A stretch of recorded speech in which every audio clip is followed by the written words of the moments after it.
Shadows of Saint Marys. Saint Marys Asylum loomed on the outskirts of town like a gravestone marking the boundary between sanity and madness.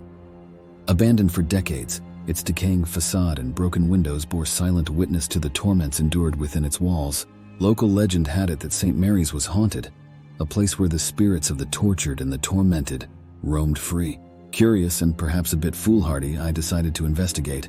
As an amateur paranormal investigator, I had visited numerous haunted sites, but none as infamous as Saint Marys.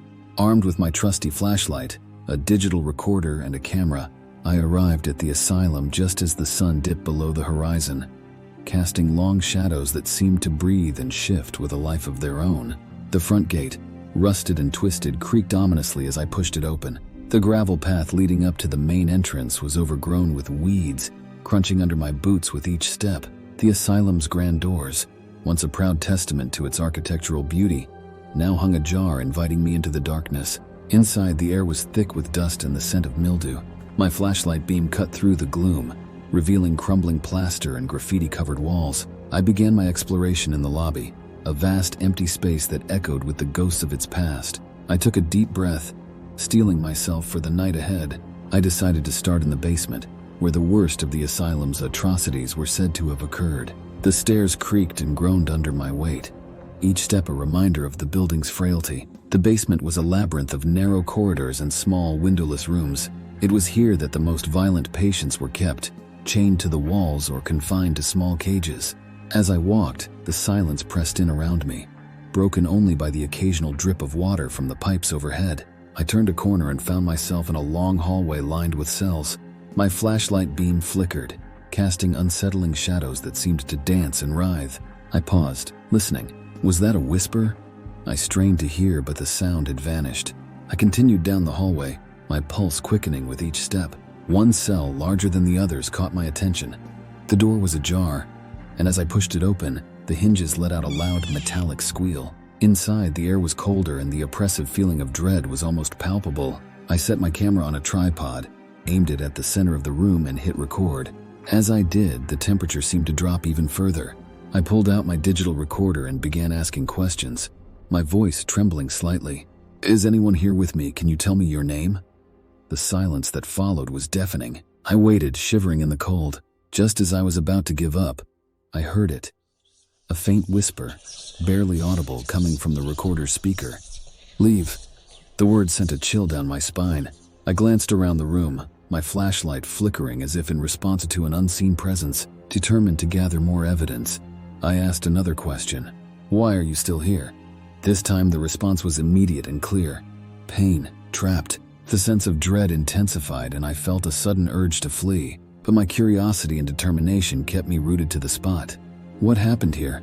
I asked, my voice barely a whisper. A sudden noise behind me made me spin around, a flashlight beam slicing through the darkness. The cell door had slammed shut. Heart pounding, I rushed to the door and tried to open it, but it was stuck fast.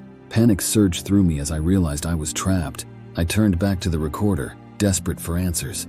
"Who is doing this? Why won't you let me go?"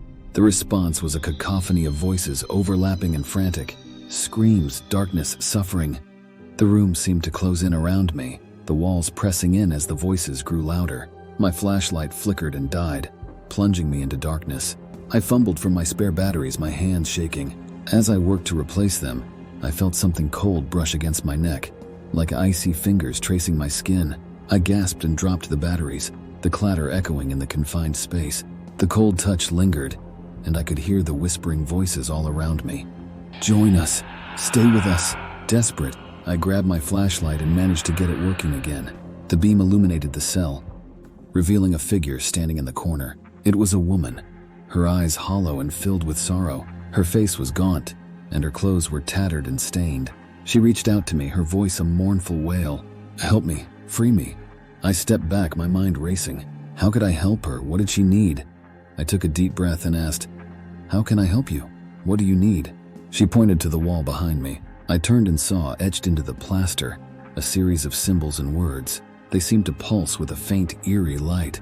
I approached the wall, my flashlight revealing the intricate patterns and cryptic messages. As I studied the symbols, a realization struck me. This was a ritual, a binding spell that had trapped the spirits here. If I could break it, I might be able to free them, but I needed to be careful.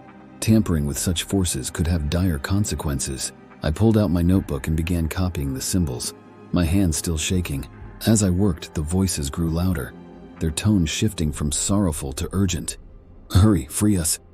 With the symbols and words transcribed, I began the ritual. I spoke the words aloud, my voice echoing in the cold, dark cell. As I did, the air around me seemed to vibrate, and the temperature dropped even further. The spirit's whispers became a cacophony, filling my ears and mind. Suddenly, the ground beneath me shook, and a blinding light filled the room. The symbols on the wall glowed brightly, then faded into darkness. The voices ceased, replaced by a profound silence. The cold presence lifted, and I felt a sense of peace wash over me. The cell door creaked open, and I stepped out into the hallway, my legs trembling. The oppressive atmosphere of the asylum seemed to have lifted, the shadows less menacing. I made my way back up the stairs and into the main lobby, where the first light of dawn was beginning to filter through the broken windows.